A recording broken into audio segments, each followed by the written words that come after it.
Growing up, I was much more of a Marvel fan, so when it comes to collecting custom DC figures, I'm definitely a lot more picky. It's got to be the right character, right price, right brand. So my custom selection is a little bit more limited than when it comes to Marvel superheroes. But when it comes to my favorite characters, like the Watchmen figures here by Amazing Minifigs, when they come out, I definitely know I have to get them, especially when it comes to these super detailed versions of the characters. You never know if someone's going to come out and release characters with this level of detail, or even around to actually finishing the set, which kind of leads to a gamble on its own, where you could start buying all the figures and then they don't end up getting every character out.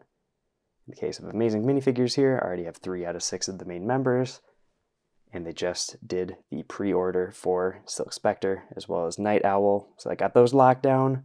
So just waiting on Ozymandias at this point. I'll have the full set of the main Watchmen characters, and maybe down the line it would be nice to get the Minutemen characters as well, but just balloons at that point and will add up in cost. Especially these figures were released pretty much one per year for a while. So the first one was the Comedian here, which had a quantity of 80. Then went to RoR Shack with, I believe, 49, 48, whatever number that is. It's a little covered. Then Dr. Manhattan has a surprising amount, being only 36. There were multiple color variants where there was also a transparent blue version.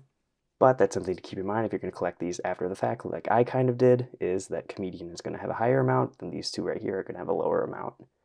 For Silk Spectre as well as Night Owl, both of those are a quantity of 80, so it'll go pretty well with this one. But lower quantities means that these will end up being a little rarer as time goes on, so if you can find somebody selling these, jump on them now, because from a first glance at the posts on Instagram and other pictures people have done, these really could be the perfect version of the Crime Busters, or as pop culture would probably know them, as the Watchmen. So let's go ahead and kind of take a look at the contents of these packagings and then get to the reviews.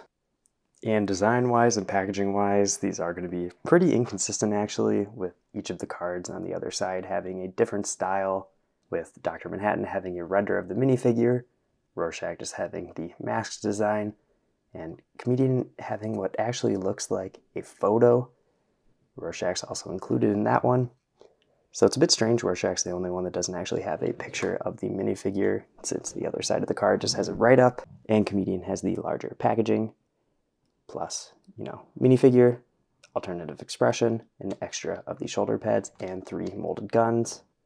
I think earlier in the review I pointed out that Comedian was first. RoR Shack might be first, since Comedian has both of those characters on the packaging, but I'm not 100% sure there.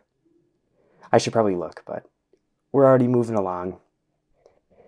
Dr. Manhattan also comes with an extra accessory, being the printed tile there of his picture from the comic book and obviously the movie.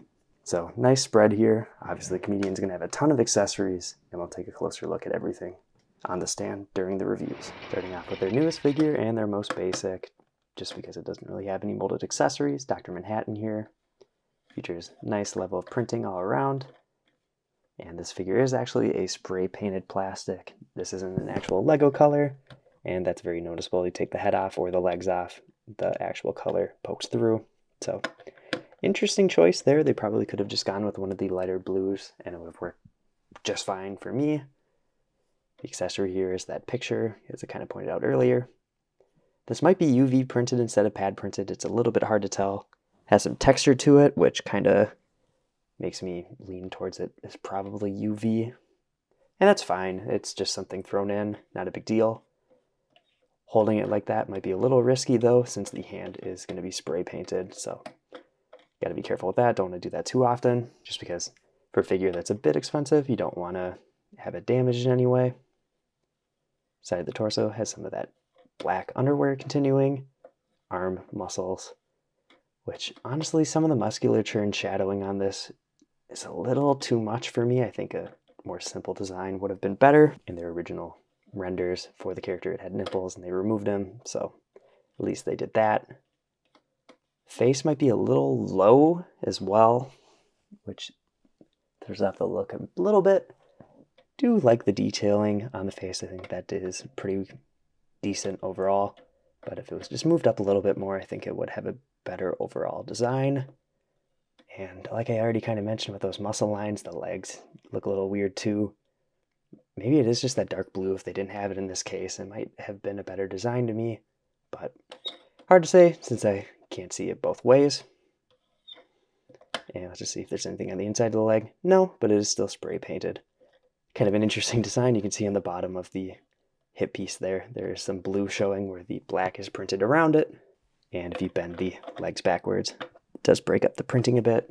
And funny design I just noticed is that there is like a butt cheek printing on the back. Definitely unnecessary, but good for them for throwing in more detailing, I guess. It's an interesting figure, and I do think this is one of the better Dr. Manhattan designs, but I would have liked to have seen them do this a little bit closer to the Lego style, matching more of the musculature that they'll do on their figures. But it is what it is. I wanted to get one team from one brand, and this is the one I went with. Let's go on to the next one, being RoR Shack. And this is actually the character out of the three that I bought first. When I just had this one originally, it was the only one of the lineup that I had, and I was lucky to pick up the other two for retail still. Right off the bat, I already have three of them, which is great. I do really like the printing on this one because the detailing is a lot more subtle. There is some shading here and there, but it's not standing out as much. Where in the case of Dr. Manhattan, since it is that brighter color, it just pops a lot more. I think the lighter shades on the leather does add a nice shine to it. On the arms, you have some extra detailing with some flaps and different bands, some buckle printing, moving the arms out of the way. There's even side torso printing, continuing the jacket around with the sort of belt. So great detailing on this one overall, like I've already been pointing out. Same goes for the legs, where the purple striping is just nice and finely detailed. Shoes continue around. Let's see about the inside of the legs, and no printing there. So that's too bad, but makes sense. You probably have to cut costs somewhere, like I point out a lot. Looking at the mask, this is perfect, especially for the movie version of the character, and this is probably one of the more iconic looks from the movie, so did a great job there. It's kind of nice to see some of the stippling to create a darker gray instead of black towards the outsides of the ink splotches. Nothing on the back of the mask though, which is probably fine, but a lot of the time there would still be some detailing elsewhere on the mask. The hat, the bill on it is actually really thin. There is a decent amount of clutch to the head, but it's not the tightest grip, which is fine. You don't want it scratching any of the ink since some of that printing is getting a little bit close to the top of the face. Very happy with this one. It's too bad no accessories really other than that hat. It would be nice to have the grapple hook or some other accessory related to the movie. I do have the Citizen Brick placard here, so that would be a lot more fitting for Walter, but for Rorschach, didn't get anything. Let's go ahead and jump into that last figure. Getting the comedian out of the packaging, I can definitely see a lot of detail, and I think this might actually have the best printing on a technical level. See in the arms that the sort of elbow pads wrap all the way around. And I realized the shoulder pads, there's two of them because this one has the sort of ammo on the front there and on the back, and the other one is just the shoulder pad, so I'll show that off later with the alternative face. And this does come with 3 guns. I have 2 of them on right now just to display those, and the hairpiece is also custom molded. I do think they probably could have just gotten away with using the Lego one that's just that official part, since it is so close to that design anyway, but fine, you know, another molded part. So you get 3 guns, 2 different shoulder pads, and the hair, so 6 molded parts all in all. So lots of variety of accessories. Just clear those off quick to get a better look at the printing. Even with the extra molded parts around the arms, you do get some decent range of motion. You can move both arms all the way up, a little bit back. You can see it's kind of bumping into the pad, which makes sense. I'm sure it helps to have the ammo around the body, so it's not rotating back and forth. I'll have to take a look at the other one to see how much that moves around. But it's nice to see all the details, continuing from the torso to the hip to the legs. The printing is seamless. You got some side torso and leg printing, again with that continuing detail on the back there. They really thought out what they wanted to do with this design. The face right now is just a stern look with a cigar or cigarette or whatever in his mouth. Scaling might be a little off on that, so I'm probably not going to end up using this head too often. I do like the domino mask look there. The shading on that looks great, it matches the movie. And you can see right there, very small detail being the button print on the top right of the torso. So great little bit of printing there, especially for how small it is. It's great that they were able to get the detail there. And let's go ahead and throw on the alternative parts. This reveals a bit more of the printing, but also shows some of the gaps at the top there, since the shoulder pads don't actually connect to the straps. There's going to be some of that flesh showing. Because interestingly enough, this torso is actually a light nougat color with all the black printing on it. I feel like maybe they should have done it the other way around to make it a less off-putting sort of design, but they did what they did. It doesn't look bad for the most part, really only when you're looking at the top where the sort of neck bracket part goes. Like I kind of was worried about. You don't have to worry too much about the pads moving. There is a bit of curvature that goes around the top of the torso, so holds it pretty steady.